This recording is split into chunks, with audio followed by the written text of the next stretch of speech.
Good evening student. मेरा नाम अमित देवराली है। और हमने जो लास्ट लेक्चर पढ़ा था वो किसके बारे में पढ़ा था? जो लास्ट था हमारा प्रिपरेशन ऑफ हेलो एल्केन्स। अब हम नया टॉपिक स्टार्ट करने जा रहे हैं जिसका नाम है हमारे पास physical properties of haloalkane. Physical properties of haloalkane में है क्या हमारे पास, उसको हम पढ़ेंगे। चलो पहले हम जानते हैं कि हेलो एल्केन्स का जो ऑर्डर होता है वो क्या होता है। एक्चुअली जो हेलो एल्केन्स होते हैं वो जो वोलेटाइल होते हैं, वोलेटाइल वाले कंपाउंड, उनका जो स्मेल रहता है वो कैसा स्मेल रहता है? स्वीट स्मेल रहता है। क्लियर है बात समझ में? अगर हम उसकी कलर की बात करें तो सारे के सारे क्या होते हैं? कलरलेस होते हैं। अगर आप हेलोल्केन्स को देखोगे तो सारे के सारे हेलोल्केन्स लगभग कलरलेस होते हैं, सिवाय किनको छोड़ के, सिवाय उनको छोड़ के जिनमें थोड़ा बहुत क्या होगा। अगर हम प्योर प्योर हेलोल्केन की बात करें तो कलरलेस होगा, लेकिन उसमें क्या होता है, लाइट की वजह से कुछ जो हमारे पास हेलोल्केन्स रहते हैं वो क्या हो जाता है, उनमें कलर हो जाता है। जैसे एग्जांपल के लिए ब्रोमाइड क्लोराइड कंपाउंड है, ठीक है। ये लाइट के कांटेक्ट में आने से क्या हो जाता है, इनमें कलर आ जाता है, ठीक है।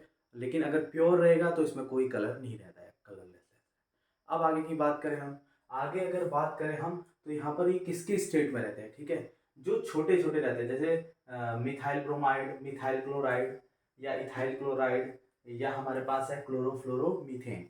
तो ये जो हमारे पास कंपाउंड है ये हो गया मिथाइल ब्रोमाइड, ये हो गया मिथाइल क्लोराइड, ये हो गया इथाइल क्लोराइड, ये हो गया क्लोरोफ्लोरोमीथेन।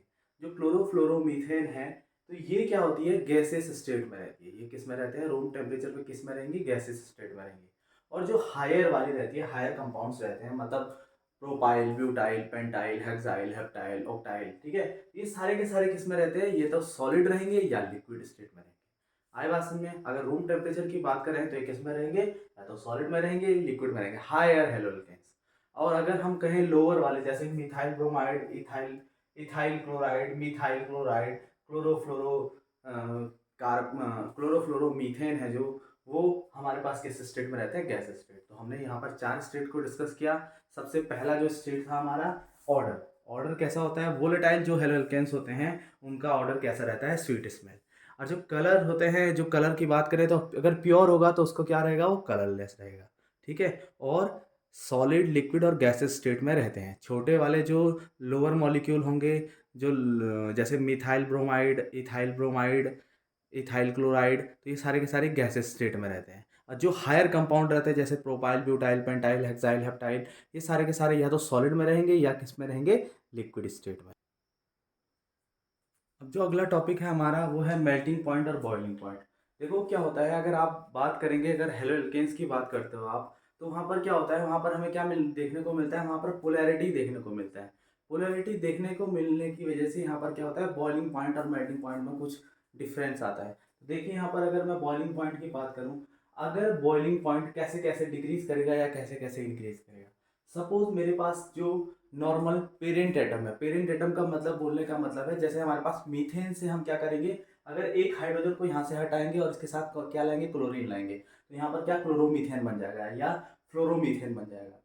रीजन यहाँ पर क्या है? क्लोरोमीथेन बनेगा तो जो मीथेन होगा वो क्या कहलाएगा? पेरेंट मॉलिक्यूल कहलाएगा।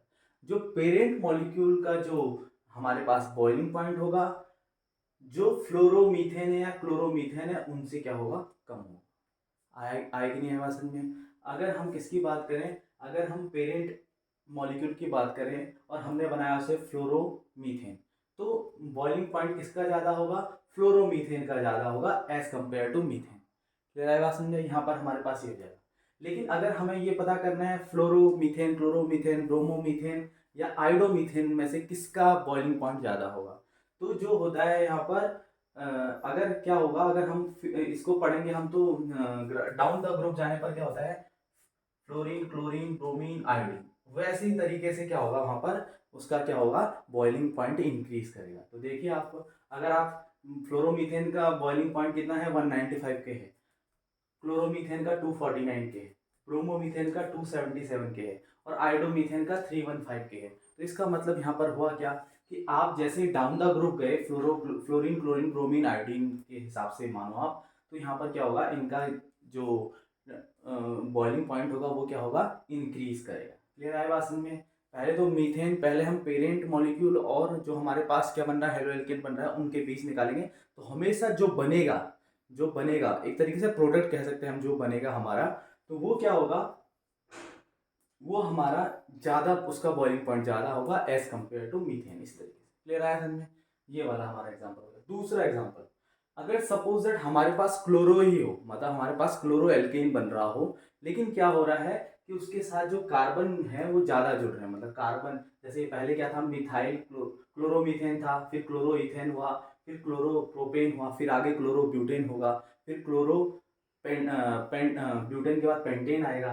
तो इसमें क्या होगा, इसमें जब जैसे जैसे कार्बन की ब्रांचिंग बढ़ती रहेगी, मतलब कार्बन बढ़ते रहेंगे, नंबर ऑफ कार्बन बढ़ते रहेंगे, वैसे वैसे बॉइलिंग पॉइंट भी क्या होता रहेगा, इंक्रीज होता रहेगा। क्या बोला मैंने, जैसे जैसे अगर हमारे पास क्या है, हमारे पास जो हेलोजन है वो सेम रहेगा, और हमारे पास क्या हो रहा है, केवल नंबर ऑफ कार्बन बढ़ते जा रहे हैं, तो जो हेलो एल्केन में नंबर ऑफ कार्बन जैसे जैसे बढ़ते रहेंगे, वैसे वैसे उसका बॉइलिंग पॉइंट भी क्या होता रहेगा, इंक्रीज होता रहेगा। इतनी बात समझ में आया आपको। अब यहाँ पर जो थर्ड आता है, थर्ड में क्या है हमारे पास, आप ये देखो, ये वाला क्या है, ये नॉर्मल चेन है, जो नॉर्मल चेन है जो क्लोरीन के साथ बन रही है, ठीक है। और ये वाला क्या है, ब्रांच्ड है। ये वाला एग्जांपल किसका है, ब्रांच का है। तो ब्रांचिंग में देखो, पहले इसका 351 के था, अब कितना हो गया, 342 के। इसका मतलब क्या हुआ, जैसे जैसे ब्रांचिंग होती रहेगी, वैसे वैसे मॉलिक्यूल क्या होता रहेगा, मॉलिक्यूल का जो बॉइलिंग पॉइंट होगा वो क्या होता रहेगा, डिक्रीज होता है। जैसे जैसे ब्रांचिंग होती है वैसे वैसे डिक्रीज होता है। रीजन क्या है इसके पीछे, इसके पीछे का रीजन ये है कि हमारा जो होता है सरफेस एरिया क्या होता रहता है, डिक्रीज होता रहता है। सरफेस एरिया डिक्रीज होता रहेगा, इसकी वजह से क्या होता है, यहाँ पर जो बॉइलिंग पॉइंट होता है वो क्या हो जाता है, वो भी क्या हो जाता है, डिक्रीज हो जाता है। मेरा है समझ में। यहाँ पर अगर मैं बात करूँ तो किस तरीके से हो रहा है, इंक्रीज, बॉइलिंग पॉइंट में इंक्रीज इस तरीके से होता है। इधर की बात करो तो इधर कैसे हो रहा है, इधर भी सेम ऐसे ही, जैसे जैसे ब्रांचिंग नंबर ऑफ कार्बन बढ़ते रहेंगे, वैसे वैसे क्या होगा, वैसे वैसे क्या होगा, वैसे वैसे उसका बॉइलिंग पॉइंट मेल्टिंग पॉइंट बढ़ता रहेगा। क्लियर है समझ में। अब यहाँ पर देखो, जैसे जैसे क्या होगा, जैसे जैसे हमारे पास क्या हो रहा है, चेन ब्रांच बनती जा रही है, मतलब यहाँ पर ये हो गया। अब इसके बाद वाले में अगर मैं सपोज इधर इधर लगा दूँ, सपोज यहाँ पर देखो, आप इस वाले को यहाँ देख लेते हैं। सपोज मैंने क्या किया, CH3 सी, CH3 CH3 और Cl, तो इसका क्या हो जाएगा, इसका और कम हो जाएगा, सपोज 320 समथिंग हो जाएगा। तो इसका क्या हो जाएगा, इसका और कम होता रहता है। तो मतलब यहाँ पर क्या होगा, अगर ये सपोज हमारे पास ब्रांच जैसे जैसे बढ़ती रहेगी, वैसे वैसे वो डिक्रीज करता रहता है। तो हमने यहाँ पर तीन चीजें समझी, आप समझो। सबसे पहले जो पेरेंट चीज होती है, पेरेंट पेरेंट मॉलिक्यूल होता है, उसका हमेशा जो टेम्परेचर बॉइलिंग बॉइलिंग पॉइंट रहेगा वो हमेशा क्या रहेगा, लो रहेगा, कंपैरिजन टू हेलो एल्केन। दूसरी चीज हमने क्या समझी, अगर मेरे पास सेम कार्बन सेम है, बस हमारे पास क्या दिया है, एक फ्लोरीन दिया है, एक क्लोरीन दिया है, एक ब्रोमीन दिया है, एक आयोडीन दिया है। तो हमेशा ध्यान रखना आप, जो आयोडीन होता है, आयोडो मतलब एक तरीके से आयोडो एल्केन होगा, उसका सबसे ज्यादा बॉइलिंग पॉइंट रहेगा। उसके बाद क्या रहेगा, ब्रोमो एल्केन का, फिर उसके बाद क्लोरो एल्केन का, फिर फ्लोरो एल्केन का। इतनी बात समझ में आई। फिर आगे चलते हैं हम, आगे में क्या है यहाँ पर, आगे में यहाँ पर है, अगर मेरे पास सपोज क्लोरीन सेम है, मतलब एक तरीके से हेलोजन सेम है, बस कार्बन का नंबर बढ़ता जा रहा है। तो हमारे पास जो कार्बन का नंबर है, कार्बन पहला कार्बन हमारा क्या होगा, पहला कार्बन हमारा क्या होगा, पहले कार्बन का कम रहेगा, फिर अगर कार्बन 2 हो गए उसका और बढ़ेगा, फिर कार्बन 3 हो गए और बढ़ेगा, कार्बन 4 हो गए और बढ़ेगा। और अगली बात, अगर हमारे पास ब्रांच बढ़ती रहती है, ब्रांच बढ़ती रहती है तो उसका सरफेस एरिया कम होता रहता है। तो ब्रांच अगर बढ़ेगी, सपोज यहाँ पर कोई ब्रांच नहीं थी, यहाँ पर एक ब्रांच आ गई, यहाँ पर दो ब्रांच आ गई, तो धीरे धीरे क्या करेगा, इसका क्या करेगा, इसका जो बॉइलिंग पॉइंट रहेगा वो धीरे धीरे कम होता रहेगा। इतनी बात समझ में आई। तो बॉइलिंग पॉइंट डिपेंड करता है अलग अलग सिचुएशन में अलग अलग, ठीक है। तो ये बताया आपको। अगला है हमारे पास, अगला हमारे पास आ जाएगा यहाँ पर, अगर आप यहाँ पर देखोगे, जो मेरे पास यहाँ पर है, अब मेरे पास यहाँ पर क्या हो रहा है, अगला जो एग्जांपल है उसमें क्या हो रहा है, उसमें मेरे पास जो क्लोरीन है, मतलब जो हमारे पास हेलोजन है, वो कार्बन तो सेम है, बस हेलोजन का नंबर बढ़ता जा रहा है। जैसे पहले वाले में एक ही हेलोजन है, क्लोरीन है, दूसरे वाले में दो क्लोरीन हो गए, तीसरे वाले में तीन क्लोरीन हो गए, चौथे वाले में चार क्लोरीन हो गए। तो इससे क्या इफेक्ट पड़ेगा, तो इससे ये होता है कि बॉइलिंग पॉइंट क्या कर जाता है, इंक्रीज करता रहता है। जैसे जैसे हेलोजन बढ़ता रहेगा वैसे वैसे इंक्रीज वो करता रहेगा। अब हम यहाँ बात करते हैं अगली प्रॉपर्टी का, सॉल्युबिलिटी। सॉल्युबिलिटी, हेलो एल्केन्स का सॉल्युबिलिटी कैसा है, सबसे पहले हम देखते हैं जो हमारे पास यूनिवर्सल सॉल्वेंट होता है वाटर, उसके साथ ये सॉल्युबल है कि नहीं है। एक्चुअली जो हेलो एल्केन्स होता है वो वाटर के साथ इनसॉल्युबल होता है। क्या होता है, इनसॉल्युबल, इनसॉल्युबल होता है वाटर के साथ। क्लियर आया समझ में? होता क्यों है ऐसा कि इनसॉल्युबल होता है वाटर के साथ? एक्चुअली जो क्या होता है H2O के साथ, आपको पता है कि जबकि ये पोलर जो ये हेलो एल्केन्स है वो पोलर क्या है, पोलर कंपाउंड है। पोलर कंपाउंड होना था तो H2O के साथ उसको सॉल्युबल होना था। होता क्या है जब हेलो एल्केन्स वाटर के साथ जो भी इसका होगा, जब ये इसको क्या होता है, ये क्या करता है, लेस एनर्जी को प्रोवाइड करवाता है। जब भी इनके बीच बॉन्ड बनेगा तो ये क्या करेगा, लेस एनर्जी को प्रोवाइड कराएगा। जबकि H2O में क्या है, जो कि हाइड्रोजन बॉन्ड है वो क्या है, काफ़ी ज़्यादा क्या है, स्ट्रोंग है, काफ़ी ज़्यादा स्ट्रोंग है। इसकी वजह से वो क्यों लेस एनर्जी को रिक्वायर करेगा, इसीलिए उसको क्या हो जाता है, हाइड्रोजन बॉन्ड हमारे पास क्या हो जाएगा, बहुत ज़्यादा स्ट्रॉन्ग होता है। इसीलिए हेलो एल्केन्स क्या हो जाता है, वाटर में क्या रहता है, इनसॉल्युबल रहता है। वाटर में इनसॉल्युबल इसलिए रहता है क्योंकि हाइड्रोजन बॉन्डिंग काफ़ी ज़्यादा स्ट्रॉन्ग होती है। और जो ये रहता है इसके जब ये हेलो एल्केन्स वाटर के साथ रिएक्ट करता है तो लेस एनर्जी में करता है। तो इसके लिए क्या होता है, इतना कैपेबल नहीं होता है कि क्या कर दे, ये वाटर मॉलिक्यूल को क्या कर दे, ब्रेक कर दे। ठीक है। अब होता क्या है, हेलो एल्केन किसके साथ फिर हमारे पास क्या है, हमारे पास हेलो एल्केन सॉल्युबल है। तो हेलो एल्केन सॉल्युबल है हमारे पास इतने कंपाउंड के पास, देखो पेट्रोलियम ईथर के पास, पेट्रोलियम ईथर से क्या हो जाता है, सॉल्युबल है। बेंजीन के साथ ये सॉल्युबल है, ईथर के साथ ये सॉल्युबल है, क्लोरोफॉर्म के साथ ये सॉल्युबल है, CCl4 के साथ ये सॉल्युबल है। ठीक है। अब क्या होता है कि लगभग जो स्ट्रेंथ होती है, जो हेलो एल्केन्स के बॉन्ड की स्ट्रेंथ है और इनके बॉन्ड की स्ट्रेंथ है, लगभग सेम हो जाती है। इसीलिए ये क्या कर जाते हैं, एक दूसरे को ब्रोक डाउन कर देते हैं। ठीक है। और ये क्या हो जाता है, सॉल्युबल हो जाता है। क्या होता है यहाँ पर कि जो हेलो एल्केन्स है और जो ये पेट्रोलियम ईथर है या बेंजीन है, ईथर है, क्लोरोफॉर्म है, CCl4 है, इनका क्या होता है, इनका बॉन्ड स्ट्रेंथ लगभग सेम होता है। तो ये क्या कर देते हैं, ब्रोक डाउन होकर क्या हो जाते हैं, एक दूसरे में क्या हो जाते हैं, सॉल्युबल हो जाते हैं। ठीक है। तो हमें ये पढ़ा हमने कि हेलो एल्केन्स वाटर के साथ तो इनसॉल्युबल है, लेकिन वो petroleum ether, benzene, ether, chloroform, CCl4 इन सब के साथ क्या है, सॉल्युबल है। ठीक है। वाटर के साथ इनसॉल्युबल और इन सब के साथ सॉल्युबल। इतनी बात समझ में आई? तो हमने क्या पढ़ा, कॉन्सेप्ट पढ़ा सॉल्युबिलिटी का। अगला है हमारे पास डेंसिटी। अगला हमारे पास क्या है, डेंसिटी। डेंसिटी होता क्या है, डेंसिटी का मीनिंग पहले जान लेते हैं हम। डेंसिटी होता क्या है, डेंसिटी का मतलब आप सीधे तौर पे समझिए कि क्राउड से मतलब होता है। किससे मतलब होता है, क्राउड। मतलब आपके पास जितना ज़्यादा क्राउड होगा वो उतना ज़्यादा क्या होगा, डेंस होगा। मतलब उसके मॉलिक्यूल जितने जितने पास होंगे तो क्या हो जाएगा, वो ज़्यादा डेंस हो जाएगा।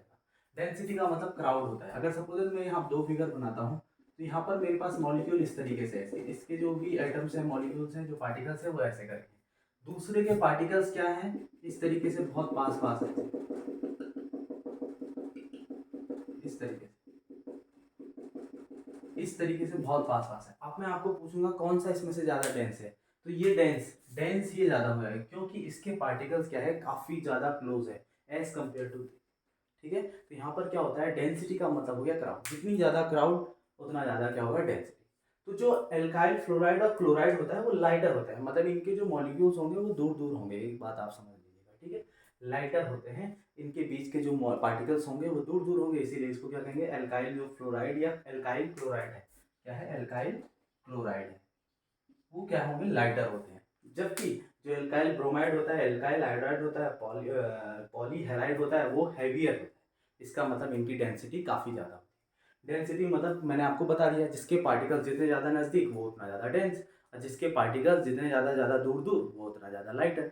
आया समझ में? तो यहाँ पर यही होता है, जो एल्काइल फ्लोराइड है और एल्काइल क्लोराइड है वो क्या होंगे, लाइटर होता है। जबकि एल्काइल ब्रोमाइड, एल्काइल आयोडाइड और पॉली हैलाइड हैवी।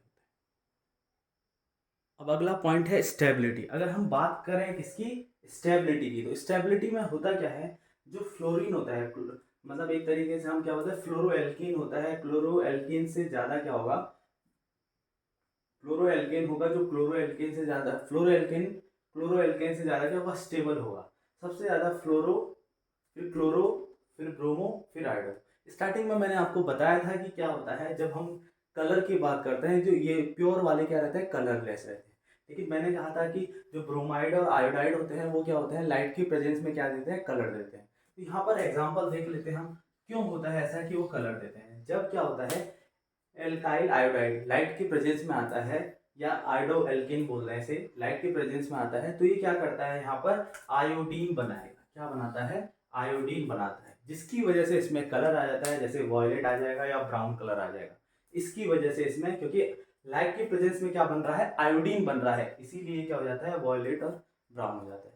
तो मैंने पहले पॉइंट में आपको बताया था कि जो फ्लोरो जो ज़्यादातर होते हैं क्लोरो एल्केन, अगर वो प्योर स्टेट में होगा तो उसके वो क्या रहेगा, कलरलेस रहेगा।